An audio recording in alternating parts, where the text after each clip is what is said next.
I used to feel so proud telling people what my husband did for a living. He's a pilot, I'd say, like it made me part of something exciting. Glamorous, even. The kind of job that came with airport hellos, long-distance phone calls, and reunions that felt like first dates.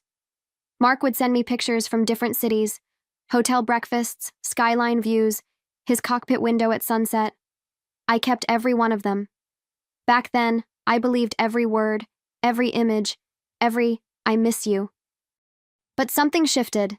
It started small. His trips got longer, his reasons fuzzier. Schedule changed, he'd say. Layover got extended. And I wanted to believe him. I really did. But then came the other stuff. The way he'd take his phone into the bathroom, how his flight bag never left his side, even when he got home. Like he didn't want me near it. I told myself I was being paranoid, that I'd seen too many crime shows. But still, something didn't sit right. Then came that Tuesday night. He said it was a last-minute red-eye to Toronto, kissed me on the forehead, grabbed his bag, and called a taxi from the end of the block like he always did. I stood at the door and waved, the loyal wife seeing her pilot off. But something in my chest, something whispered he wasn't flying solo. I couldn't sleep that night. I lay there staring at the ceiling, listening to the silence he left behind. Normally I found comfort in it. A quiet house meant he was out there, flying safely, doing what he loved. But this time, it felt different. The silence felt loaded, like a room full of unspoken words. I kept wondering why he'd booked his own taxi instead of letting me drive him like I used to. Why he barely looked me in the eye when he said goodbye. The next morning, I poured myself coffee and stared at his mug still drying on the rack. It was the same one I gave him on our anniversary. World's best pilot. Funny how those 4 words suddenly felt like a punchline. I kept trying to brush it off, to be rational. But my gut was louder than reason. It wasn't just that something was off. It was that everything felt rehearsed, too perfect. And Mark?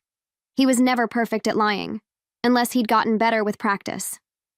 I started noticing things I hadn't paid attention to before. How his flight schedule was never in our shared calendar anymore. How he didn't talk about his crew or destinations like he used to.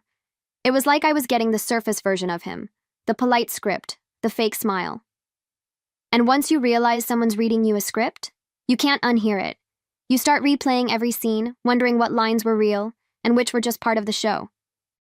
The next time he said, "I've got a quick turnaround in Denver," I smiled like always, but inside, something clicked. I didn't argue, didn't accuse, I just watched. The way he avoided my eyes when he zipped up his bag, the way he hesitated before saying, "I'll call you when I land." It wasn't what he said. It was how he said it, like he was walking on a wire, hoping I wouldn't notice the tremble beneath his feet. I hugged him goodbye, holding on a little longer than usual. Not out of love, out of study. I was observing him now. Every breath, every blink.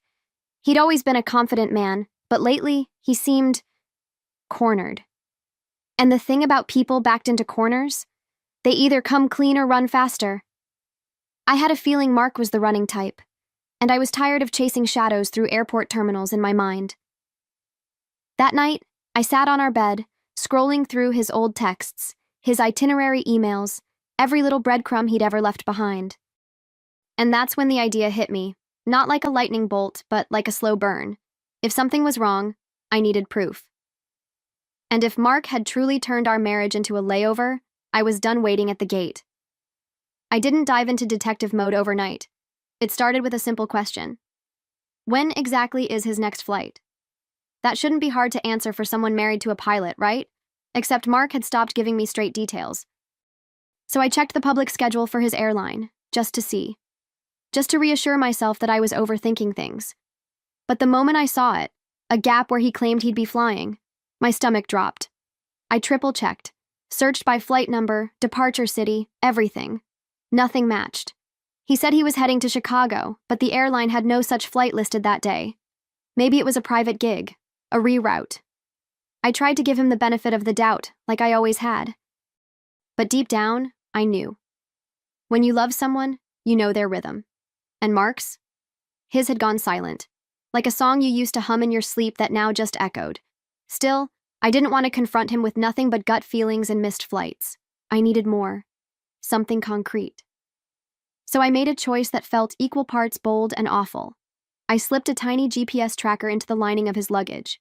It took me less than 5 seconds, but when I zipped the bag closed, my hands were shaking. That moment, it was the quiet line I crossed, from wife to watcher, from believer to investigator.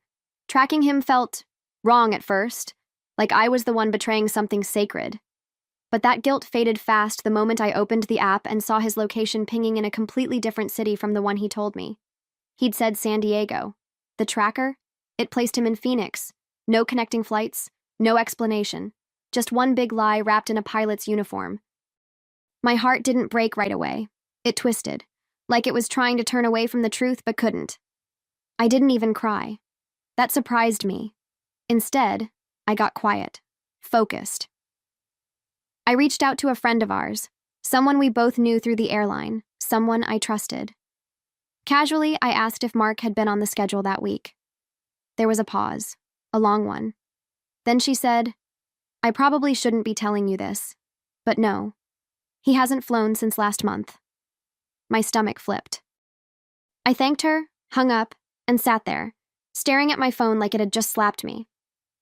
The betrayal wasn't just in the cheating, it was in the ease of it. The smooth lies, the routine of it all. He'd built this whole other life like a second flight path running beneath mine, hoping I'd never notice the turbulence. And the worst part? I might not have. If not for one tiny thing. A hotel charge, buried in a bank statement, almost missed. 2 guests, 1 room, not a work expense. Just another night somewhere he said he wasn't. I stared at that hotel charge like it might suddenly rewrite itself, like maybe I'd misread the city, or the amount, or the date. But no, there it was. A 5-star downtown hotel, during the exact days Mark had claimed to be on back-to-back flights. And the booking? It clearly showed 2 guests. Not a crew stay, not work-related, just 2 people sharing a room, while I sat at home folding his laundry and wondering if I was losing my mind. I started replaying everything. The phone calls that cut out too quickly, the texts that used to come like clockwork but had slowly gone silent. And suddenly, it all made sense. The vague itineraries, the late-night showers, the way he stopped asking about my day like it had become background noise. He wasn't distracted. He was elsewhere, fully, shamelessly elsewhere. And I'd been keeping the lights on for a man who'd already checked out. But I wasn't going to scream. I wasn't going to cry on the bathroom floor or call him in the middle of the night demanding answers. I was past that. If I was going to face this, really face it, I needed to see it for myself, with my own eyes. And so I did the one thing he never expected me to do. I booked a flight of my own. I hadn't flown alone in years, not since before Mark. And now, there I was, boarding a flight under my maiden name, heart pounding in my chest like a drum I couldn't silence. I wasn't going for closure. I wasn't even going for confrontation. I just needed to see. Needed to look at the truth, raw and unfiltered, without his explanations softening the blow. I wanted the lie to stand on its own 2 feet, so I could finally knock it down myself. I booked the same hotel that showed up on the charge.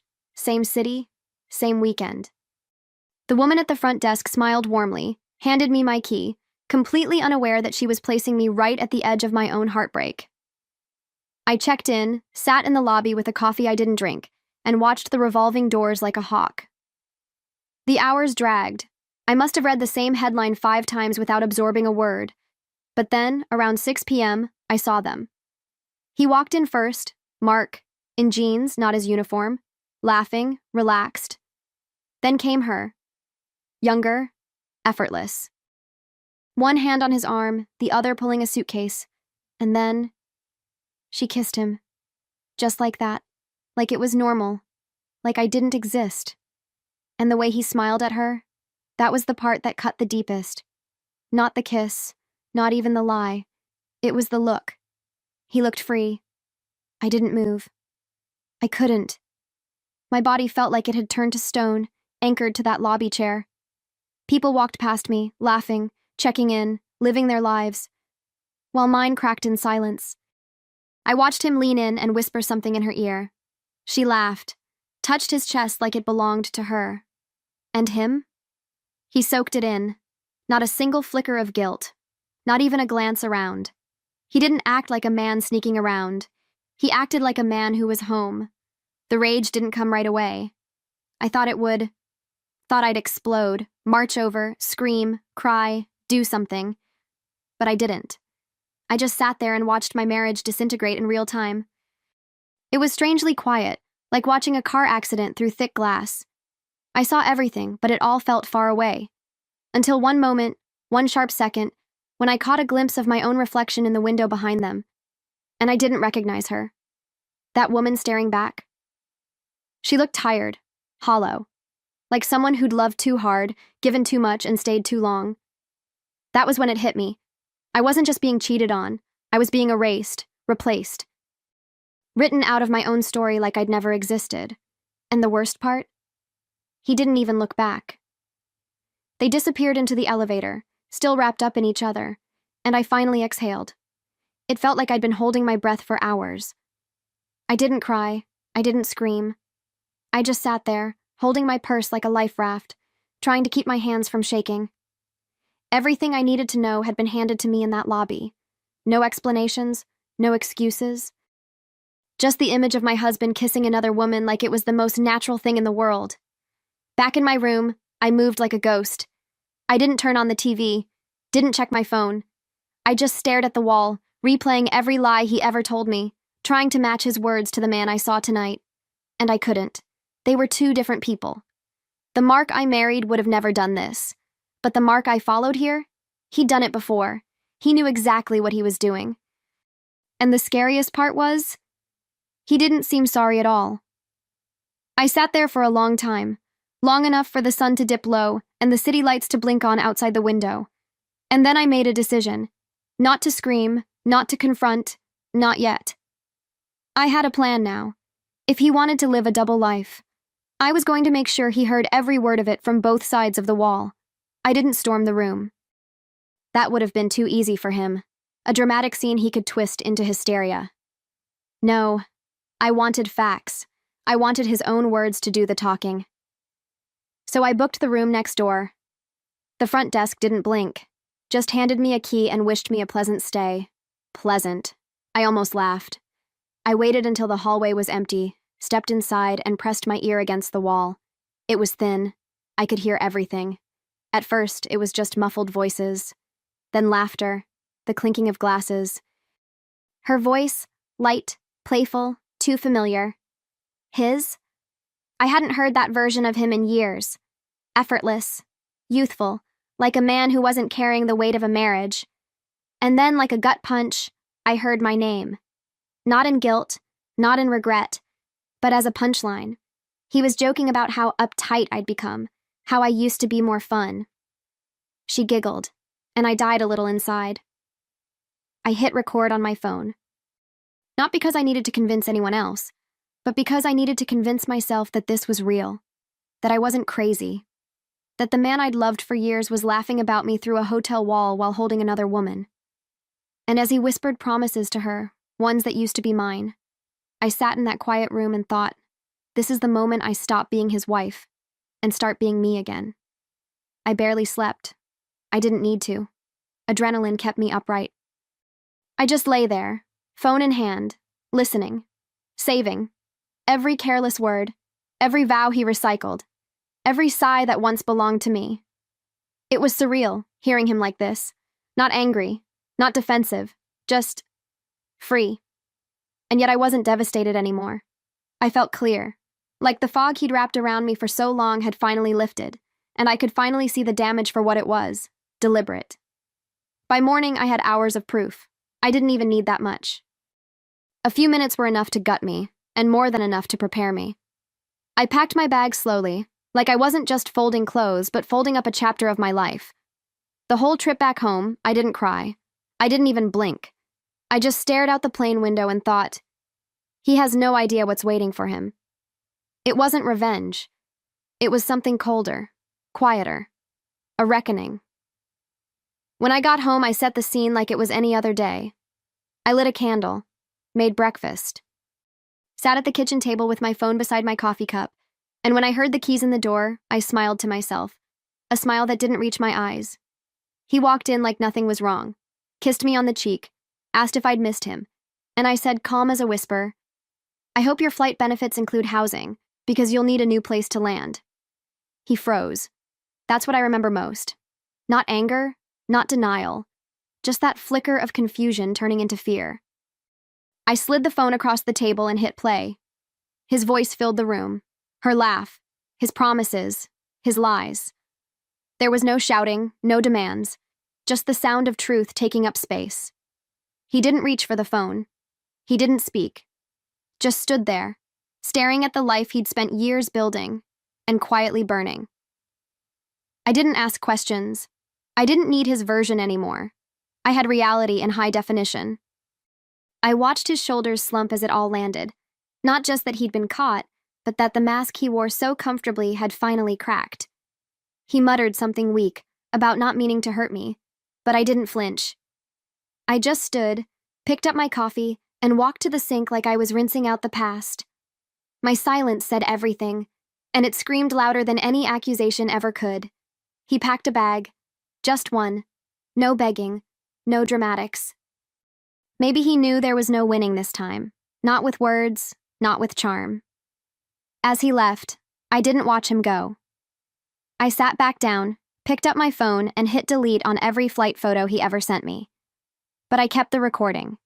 Not for revenge, for remembrance. Because sometimes, freedom doesn't start with forgiveness. It starts with finally hearing the truth. After he left, the silence felt different. Not heavy like before, lighter. Like air returning to a room that had been sealed off for too long. I didn't rush to tell anyone. I didn't post cryptic quotes or change my relationship status. Instead, I opened the drawer where he kept his precious watch collection. The one he always said was an investment for both of us. And you know what? He was right. It was ours, legally. And now it was mine. I took each one out carefully. Rolex, Breitling, Omega. Little trophies he wore to show off the life he built. The life I held together. I had them appraised, sold them, and transferred the funds into a new account with only my name on it. Not out of spite, out of restoration. Every tick of those watches had once measured the time I wasted on him. Now, they were measuring something else entirely, my freedom, my future. Then I sat down and wrote. Not a diary entry, not a revenge post, a story. I called it Life with a Pilot, The Truth Beneath the Clouds. At first, I didn't think anyone would read it. I just needed to get it out of me. The lies, the shame, the silence. But when I hit publish, something happened that I never expected. Women started reaching out. Strangers. Dozens of them. Then hundreds. Their messages poured in like waves. Some were heartbroken, others furious. But most of them said the same thing. I thought I was the only one. And that's when I realized my story wasn't just mine anymore. It was a mirror, a wake-up call, a life raft. These women weren't just reading my words. They were finding pieces of themselves in them, and that mattered more than any apology I'd never get from Mark. I started replying, listening, holding space for women who'd been gaslit, ghosted, cheated on by men who wore uniforms, suits, smiles. I shared resources, encouragement. The raw truth, not just about betrayal, but about rebuilding. And somewhere in the middle of it all, I started healing. Not the kind of healing where everything magically feels okay, the kind where you stop bleeding and start breathing again. Then one morning, I got an email from a producer. She said she'd read my story, cried twice, and wanted to talk. She wasn't pitching drama, she was pitching truth. A limited series based on what I lived. She said, women need to see this, to feel seen. And for the first time in months, I didn't feel like a victim. I felt like a voice, a force, a woman who'd been grounded and chose to rise. The day the series was announced, my inbox exploded. Friends, old coworkers, even women I hadn't spoken to since college. Some were surprised. Others said they always knew I was stronger than I let on. But one message stood out, from a woman in Atlanta. She wrote, "You gave words to a silence I've lived in for years." Watching your story made me walk away from mine. I sat there, holding my phone, realizing that my deepest wound had become someone else's lifeline. I never set out to be anyone's inspiration. I just didn't want to feel invisible anymore. Didn't want to keep pretending that the love I gave was ever truly seen. And now, my truth lives outside the shadows. It's being filmed, acted, watched, shared. Women sit on their couches with wine and tears and say, "That's exactly how it feels." And in that, there's a kind of justice. Not the courtroom kind, but the kind that cracks open silence and makes room for others to speak. As for Mark, I don't know where he is. Maybe with her, maybe alone. Doesn't matter.